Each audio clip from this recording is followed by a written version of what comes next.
S10E08. That's our name.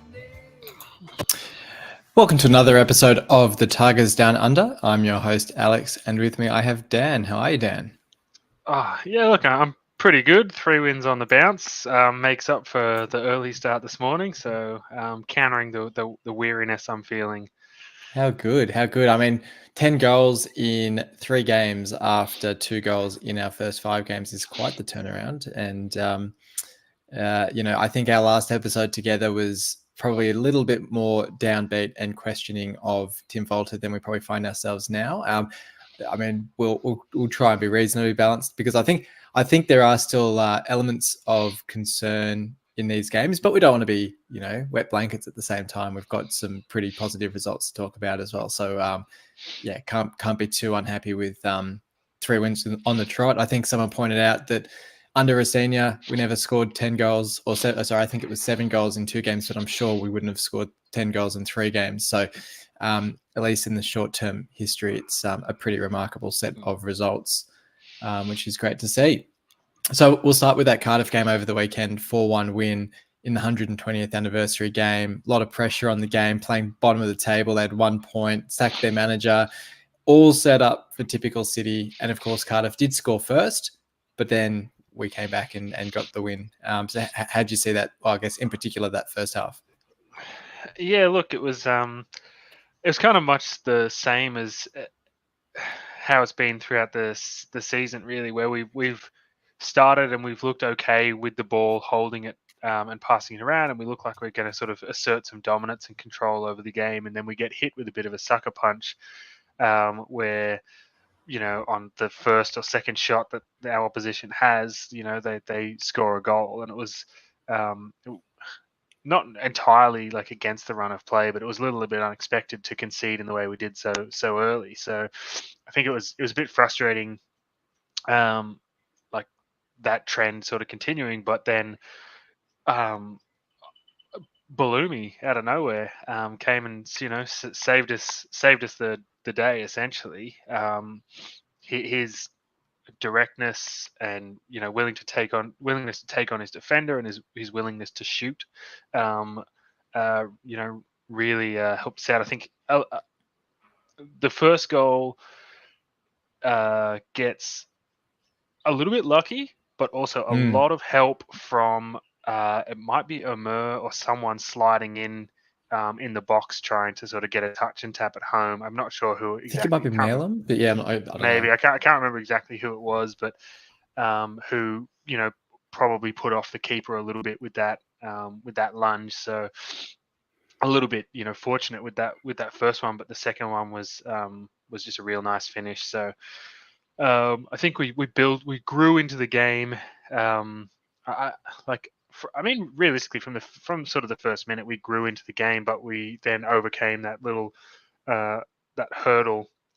Cardiff weren't, I don't think, anywhere near as bad as their league position suggests. They and maybe that's that's our defense being so poor, or as a result of the aggressive attacking system that it leaves those spaces. But they certainly had a few good opportunities. They countered us quite well. And I guess, another growing trend over the last few games has been, if not for Panda, it could have been a lot worse. So I think, he's... I think Volta called him the Pink Panda this morning. Yeah, right. He's really growing into, into the season and into this team and into this division. And, probably is going to be has to be close to statistically one of the best performing keepers in the league. Yeah. So I think in terms of, there might be, obviously there's more keepers with more clean sheets than he has. But I think in terms of the amount of saves that he makes, just some of them are outstanding. And I think even again in this morning's game, some really crucial, important saves, and seems to be really commanding his box now, which is something I think we were a little bit concerned about early doors, but he seems to be really growing into himself. Yeah, I was just having a quick scroll through to see what his expected goals conceded favorability was, because I think we looked at it the other week as well. As I was scrolling through, another stat that caught my eye was that top for shots on average shots on target per game, the player with the most average shots on target per game, that's a bit of a mouthful, is Balumi. So he, granted he's only played maybe 3 or 4 games, so that's a bit of a small statistical sample size. It's still pretty remarkable, and it shows what a touch of confidence can do for a player when you get that, as you said, arguably lucky first goal, but then nothing lucky about that second one with the class of that finish and the chip over the keeper. Panda's third in the league for goals prevented in terms, so it's 2.63. So that's got to be I don't know if you'd call that. It must be something to do with XG or something like that. I'm not too sure, but certainly right up there. A pun that I haven't seen made at all. Balumi blew me away with his performance. I as you were saying his name before, I was like, I have to get that one out while I'm thinking about it. Look, I think we sort of talked a few weeks ago about needing a player this season to really get excited about and really sort of get on the hype train for. And looking at the group of players and thinking, does anyone really stand out here as someone who's going to score a hatful or really sort of light up the MKM this season? And Balumi, we'll talk about him more with the QPR game in a little bit, but just his skills, his tricks, his footwork, and as you say, his desire to just take players on and make stuff happen is really incredible to see. And he was really, I guess, the breakout star of that game against Cardiff. But I think as well, it was great with the Cardiff game that Bedia got on the score sheet as well, right? Look, it was just a penalty, but great for him to get on the score sheet, and Zambrano as well. So, we'll talk again with the QPR game. There's a few other players getting their first goals, but it seems as if we've really, I feel like once players get that first goal, it just helps them with the confidence. So we've almost had that perfect spread of goal scorers now that almost everyone's now got a bit of confidence behind them. I think the other thing with Balumi, I can't help. I was like, once you said it, is that I think his presence is actually really helping out Miller on the other side. Having a dangerous outlet on both wings. We saw last year, like when the threat of Philogene on one wing, and then a much weaker, without actually having a proper right winger, or you had Jason Lakila or something like that sort of on the other side. Slater or someone, they're going, well, we can afford to double up over here and leave this space, and we'll just get over there and sort of work it. But they're going, if we leave Balumi in tons of space, he's going to tear us up, so we can't. So that sort of forces those the backs to keep spread, and Betty are doing a great job in the middle, keeping the centre backs busy. I think that balance across where it's not one main man, where we're not going, God, who's going to get us the goals? God, we need Liam Delap back or whatever. Like we just go. All of these guys look dangerous. I think Betty getting that pen was good. I think he got himself a proper goal this morning. So that's he's 2 and 2. So as you say, I think we're just, for some of these guys, just waiting for that. Were waiting for that first goal, and now that they've got them, hopefully the floodgates have opened. Yeah, no doubt at all. And I think as well, the interesting thing with that game against Cardiff, we'll talk QPR in a second, but Palmer obviously dropping to the bench, when you consider as well as Alzate came on for his sort of cameo first appearance towards the end of that game as well. Puerta, I think I saw, scored for the under-21s this morning, so I think he's working back to full fitness as well. It's this sort of wealth of depth. We've now got Simons as well off the bench. We've got this wealth of depth now, which does mean that we can make changes in game and keep this momentum going. And we saw that Miller didn't start against Cardiff, but his ability to come on late in that game with fresh energy and running at the defence, as you say, sort of on the opposite wing to Balumi, I should say. Just means that defenders are always having to man up on both sides. They can't overload on one side. It really plays into our hands, I think, and it's going to be really interesting to see. I think for the time being, we were really fortunate, I think, with Cardiff not having a permanent manager, that the interim just came to the MKM kind of saying, look, I'll have a crack. I'll go for quite an attacking lineup. I'll take a shot at it. But the question then becomes how we go. At the moment, we're sort of an unknown quantity. The question is how do we go once we become a more of a known quantity and managers start to set up to sort of stifle us, and how they do that. Because I think for the time being, managers just don't really know what we're doing, because it's this organized sort of chaos where you see McLaughlin or someone go for a run, and teams just don't really know who to track and who to let go and things like that. So it's certainly going to be an interesting one. But I'll get your votes for this game first, and then we can talk QPR. Look, it's a tough one for who to give 3 points to. I might have to, although for a couple of goals and just really high energy performance, I might have to go the 3 points to Balumi. I'll go 2 points to Panda because I think he's doing some good stuff, and 1 point could go to anyone. I'll go Zambrano just for a goal. Yeah, nice one. Yeah, I've gone Balumi for the 3 as well. I thought, especially that second goal. It's the sort of goal that, look, I mean, I guess Mellum scored a similar goal in the League Cup. It's similar in the sense that it's such an assured finish, and it's once you've seen a player have that sort of finish, you go, okay, I know that they've got that in their locker. That's such a vital or valuable attribute to have. But it seemed like such a confident finish that you almost it almost looks, dare I say, like Premier League quality in terms of just it's sort of rounding the defender, keep on rushing keeper, just that calmness of mind to chip it over the keeper. Just so often you'll see players rush it or overthink it in that situation. So a really credit to him with that finish, and then credit to the player who actually played the ball to him, which was Mellum, who got my 2 votes. I think he finished the game with 2 assists. So a great game for him as well. And it's funny, almost since we said we were going to track short corners that ended up going back to our last man, it's as if they've heard us, because the balls are getting into the box so much quicker, and we actually managed to get a goal from it with Zambrano, which was I think via Mellum for that one. And then I've gone Coyle for the 1 vote. I thought he was terrific, and I think this was his 150th City appearance as well. So shout out for that for him in this one. But yeah, short corners finally starting to work for us, which is good. I think there's a lot of things that are finally starting to click. Yeah, that's it. Well, we'll talk QPR now, which was this morning. And I think for the first time this season, and first time for quite a while, we actually scored first in a game, which was really encouraging to see. But that was not without quite a bit of pressure to be withstood in that first 10 minutes or so, where I think we have Panda to thank. And I sort of alluded to it at the start of the episode. I don't want to be a wet blanket on this sort of result, but how concerning is it for you when you look at, obviously we've played relatively poor teams in this stretch of 3 games, to think if we're playing a side with their finishing boots on, that we could be blown away in the first 10 minutes if we play like that?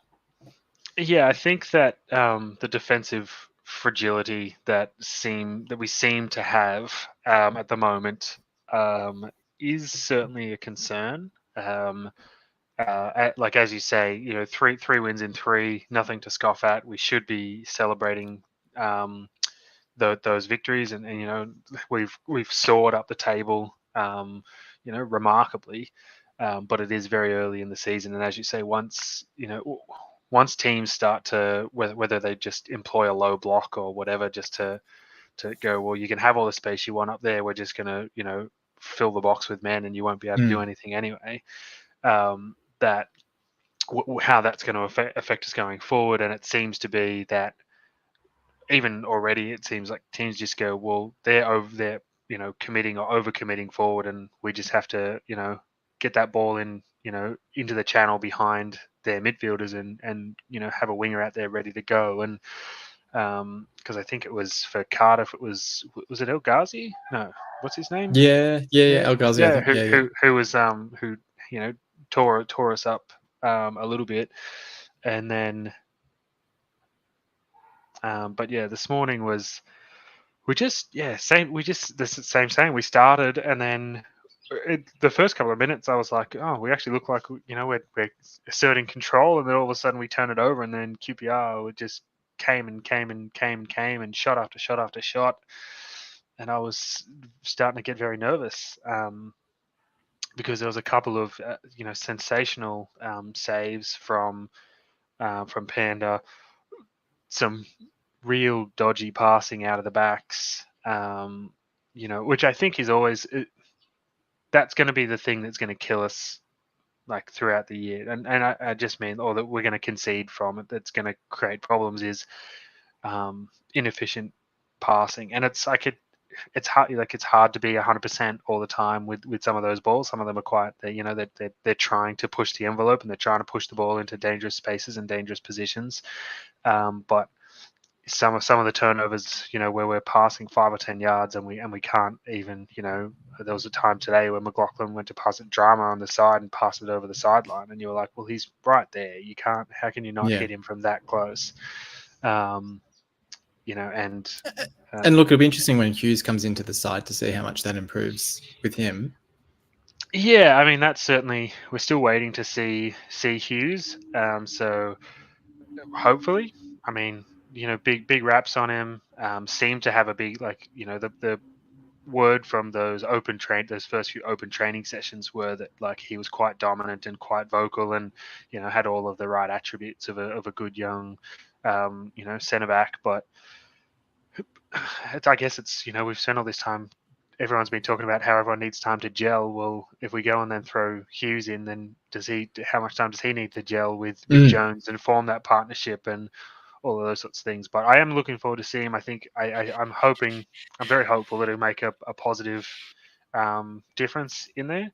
I think for the most part, though, we're actually starting to settle on a lineup. Drama seems to have cemented himself over Giles at left back, Coyle over Coyle at right back. Obviously, Balumi's now settled himself as right wing. Betty as the number 9. I guess like Miller is the main man on the left, but I guess we've been rotating a bit, trying to manage loads and whatnot. I think that the midfield 3 is the most interesting spot in this formation at the moment, and which is really weird because it's like the least used part of the system. Like we play very much down the wings and try to expose the flanks, almost like antithetically to last season, where it was very much was like get the ball to Seri in the 6 and let him dictate play. And this year it's very much like just don't play it into there. It's too dangerous if you turn it over. Go down the wings, and Zambrano or Simons or whoever's in that number 6 is just doing a whole lot of defensive work. So, but I think, sorry, I've just got very, very, very, very general and very, very off topic a little bit, I think. But the game this morning overall, from again like a difficult start, but we were able to sort of to overcome that, get a couple of good early goals. Interesting penalty to concede. Look, I've looked at that replay a number of times. And some people say that they can see it, and apparently it was really obvious live as well. And I'm just like, I don't know if it's just too quick for me. I just don't see it as obviously as some people seem to.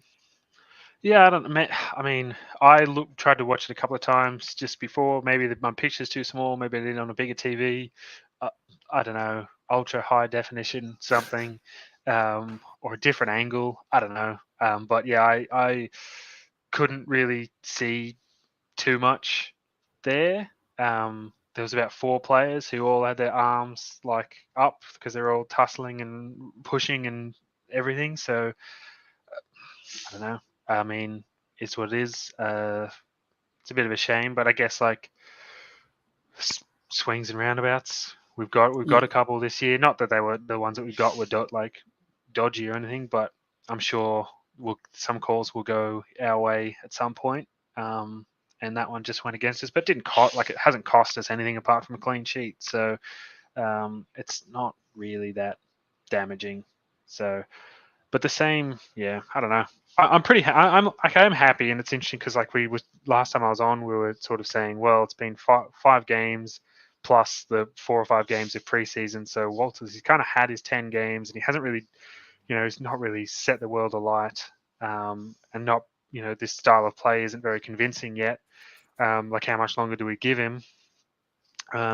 He's done his best to answer us in the 3 games that have followed, because, as you said, like, he's gone 10 goals in 3 games, and suddenly we look like the team that was, the football and the team that was promised us, in preseason. So Yeah. And so it's an interesting one, because it's, on the one hand, you can only beat what's in front of you. It's 3 teams who've been in pretty poor form. I think I said to you on our last episode together that this run of 4 games could very easily be 4 wins or 4 losses, depending on how we sort of progressed. And so we've obviously got the 3 wins with Norwich up next. It's a positive. And I think, like I said, I think with the number of players who've now scored goals for the club, the confidence that they've now got, I think if nothing else, the atmosphere around the club is hugely improved off the back of these results. And I think there's a lot more belief with the system and the style and the philosophy from Volta, which can only help, because I think there were players, and, I'm sure you can just sort of read some of the body language from guys like Slater and Giles, and Giles is probably still a bit on the outer, but guys who are probably getting a little bit tetchy with either being out of the team or not really buying into the system or anything like that, who are now maybe a bit more open to it. And look, and that's the same for us as supporters as well. I think there's a huge amount to be said for the fact that coming out of that Sheffield United game, there was a lot of doubt and skepticism around the system and the manager. And the narrative on here, on the 1904 Club, on To Hull and Back,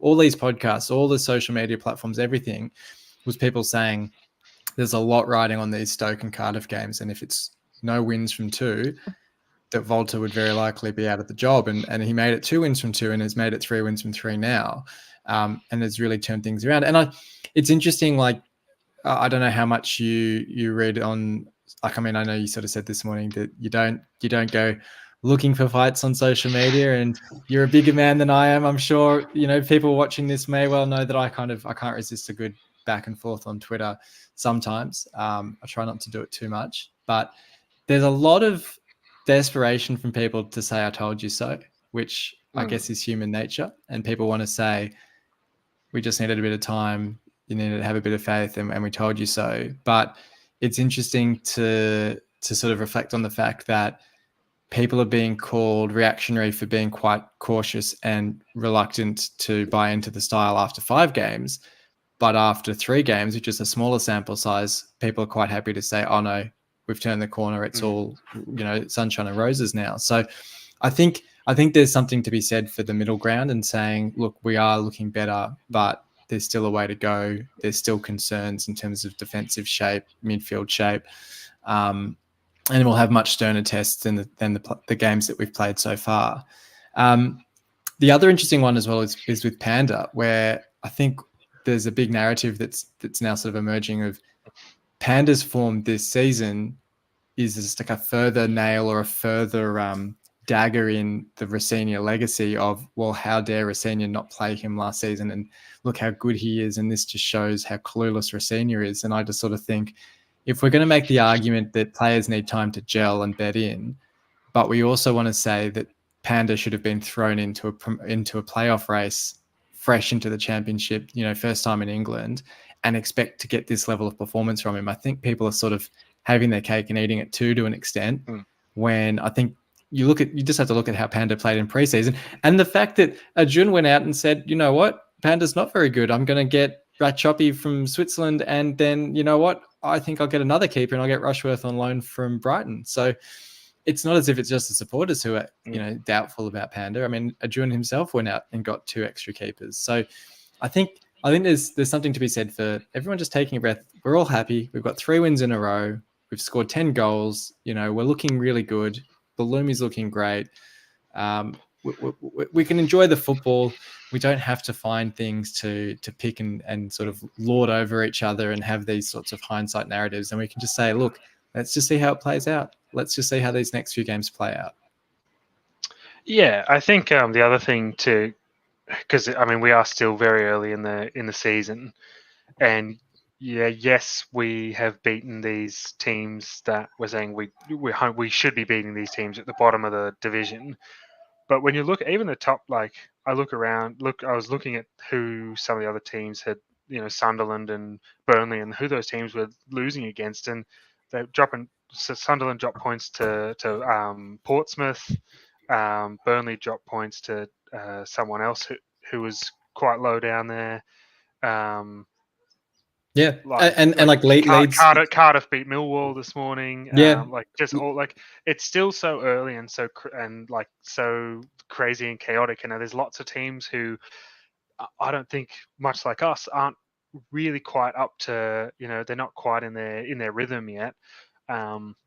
Particularly, those, I mean, Portsmouth, who's obviously just come up. So, I think I mean, we're getting close to the magical 10 games sort of figure to see, how our season's going to lie. But which we will know think, absolutely. 10 games in, we'll say, right, we're making the playoffs, or we're not making like that's the rule, right? I think so. I'm happy to stick by it. I'll put my bet down for promotion when I see where we're at after 10 games. If we're in the 6, I'll think about it. Yeah. But yeah, it's just a little bit of, as you say, a little bit of balance, a little bit of just taking a breath. I think there's a lot of permutations still to go, and when we played Chef, that we needed that 2-week international break to sort all our stuff out. Maybe if when we play them again in another 6 months, it could be a completely different story. Like I think even that game, like we didn't play terribly. We just had there was no end product, and we conceded 2 really like dodgy goals, which I go like I don't know even if we played that Sheffield today whether we would. I don't think the result would. Like I don't think the game would look the same as it did. I don't think. No, that's right. And so it's really hard to say. But I think that's the we can't beat frustration. We can't beat the top teams, but we can beat like the teams that we should be. But I'm like, I don't know. It's all the teams that we're beating. I think like if some of their chances go in, they probably run away with it on us. And yeah, the Blades game for one is when we go, well, if we just could have got one of those like 16 corners to go in their net instead of our own, then like we probably jag it as a 1-0 and walk away, 3 points richer. But that's it. Like you look at how we played the short corners against QPR, and we actually getting them into the box quite quickly with either that second or third ball, which is exactly what we sat here and said after that Sheffield United game. And the concern with that game was more Volta saying, I was happy with the performance, I just didn't like the mistakes. And you think, well, and this is the narrative. Everyone's sort of saying, oh, well, you can't expect us to have beaten Leeds or Sheffield United. They're, basically relegated Premier League clubs. And you go, yeah, well, Sheffield United had one of the worst ever Premier League seasons and sold players from that squad. So they were actually worse in the Championship than they had been the previous time. You can't sort of hand wave those games and say, oh, well, you shouldn't have won them anyway. Like you said, I reckon if we played them tomorrow or this weekend, there's every chance that we walk away with points against them. Like you said, I mean, I think was it Portsmouth got a 0-0 draw with them this morning or on the weekend, I think. So it's not as if they're undefeatable. Like Leeds, they beat Cardiff. They beat them 2-0 with Cardiff a man down. We just beat Cardiff 4-1. So you can't sort of say, I mean, look, and to be fair, that also makes a point that our results actually are pretty decent against those sides. But I think there is something to be said for the fact that we are starting to turn a corner, and we shouldn't be just writing games off to say, oh, well, it's a relegated club and we're just little old Hull and we can't, try and beat them. Yeah, look, I guess we just look to the next game ahead, and we hope that we can continue our run of form at the moment and go, 4 wins from 4 would be sensational. Yes, I've realised we have been rambling a little bit. I realised we should quickly do the 3 votes for the QPR game. Then we'll talk Norwich. I'll give my 3 votes to Panda. I think without him, we're not still in it after 10, 15 minutes with some of those saves he made. I think his rating for the game was off the charts, so I think he was well deserved for the 3. Balumi, I gave the 2. I thought we haven't really talked about it, but we've talked plenty around the game. But anyway, the back heels in the second half, I thought would just sort of like highlighted the flair and the confidence that he has as a player, just to try it again and again and to beat QPR players again and again. And Miller, of course, got the goal. And I thought he looked pretty terrific on that left wing as well. So that was my votes for that one. What were yours? I've gone the same. Panda for 3. Who am I going to do? Who am I going to 2? I probably actually am going to go pretty much the exact same. Yeah. It's hard, but yeah. like I thought, like Palmer I thought he had a good performance as well and probably deserved a point. But I also think Miller getting off the nudie run, getting his goal is I think he's going to be good for him. And it was a well taken finish. So. Yeah, good shout. Well, yeah, so we've got Norwich this weekend just to round things off. I think it'll be a good test for us. Like we keep saying, we're sort of playing teams progressively better as we go. A team that hasn't been on a great run of form until recently, beating Derby on the weekend and then drawing with Leeds this morning. We'd be familiar with their tactics against Derby, with a couple of their goals arguably starting from outside the field of play. Derby weren't too happy with that one. But yeah, I feel, I think they're one place below us in the table, which sort of, I think, tells the story pretty perfectly, that I feel like they're another side with a new manager sort of getting to grips with the season. Will be a really good test for us. They've got a good squad of players. Borja Sainz, probably the pick of them, getting a hat-trick against Derby. But certainly a game that you'd put in that bracket of quite winnable and a good sort of test of how far we've come. Yeah, I'm looking forward to it. I think, as you say, I think it'll be a challenging game. They've been going okay, but probably what we need to go that next level against a much more organized opposition, and see how we go. See if we can still create the same number of chances or score, continue to score almost at will against a stronger defensive outfit. So I think it'll be good for us, and I'm looking forward to it. And hopefully, they've got their dodgy goals out of the way, so none of them are going to spring up to bite us again. I think we sort of said last season, this is the sort of game where you go, we've been on a good run of form, and this is the game to really sort of cement us. Last season it was to sort of cement us in the playoff places. This is to sort of get us back in that playoff race. And so part of me does sort of worry that we've got the 3 wins in a row. This would really get us back into that chasing pack, and it screams to me that therefore we might let it slip. But hopefully that's not the case.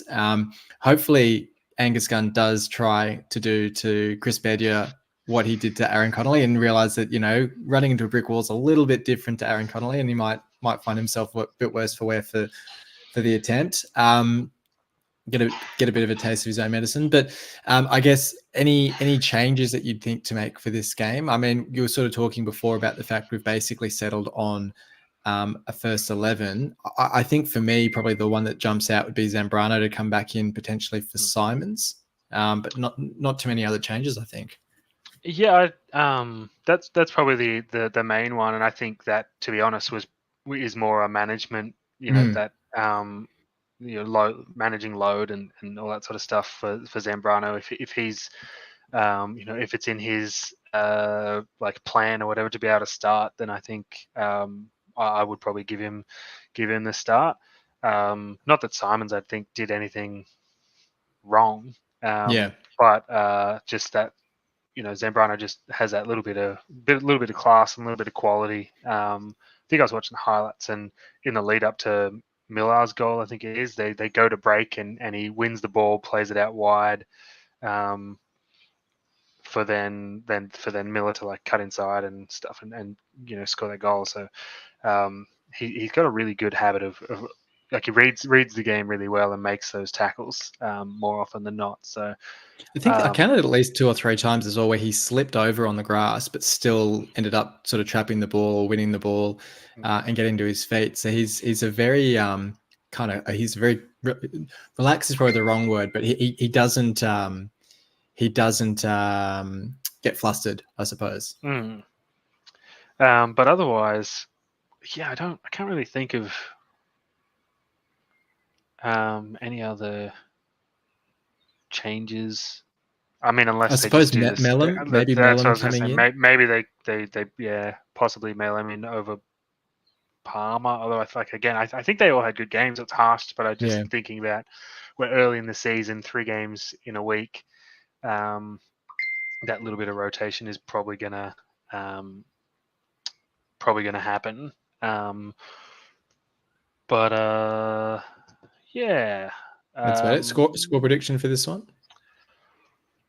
I still just don't see us keeping a clean sheet. But and I haven't got it right yet. But I've been tipping 2-1 wins for like the last 3 games, and I Yeah. can't quite get them. But I'm gonna stick with I'll go with a 2-1 victory. I feel confident. We got another international break after this game. Yeah, this is the last game before the international So- break. It's also so it's a 9:30 game for us here in Australia. It's our last game before the clocks change, unfortunately. We've got to make the most of that one. Yeah, I tipped 2-1 this morning as well, so it was 2-1 heading into halftime. I thought I'd finally struck the money on that one, but take the 3-1 win, of course. I'm going to go with a 1-1 draw in this one. I think we haven't had a 1-1 draw for a little while now. It was sort of our scoreline by default to start the season. I'd be happy with a point, to be honest. I'd love to get the win, and I'd love to see the winning run keep going. But I think Norwich are a pretty tough test, so I think a 1-1 draw wouldn't be the worst thing in the world. But I think that's about it. So thanks for joining me for this one, Dan. That's all right. And thanks everyone for listening in. Hopefully, so next week, because it's the international break, as per usual, we'll come back with a flashback episode. We're almost through that set of recaps. I think we're up to the full Nigel Adkins season. And we'll do an episode on the first half of that season next week, and then we'll be back the following week with a review of the Norwich game and a preview of the game following the international break. But until then, come on, City.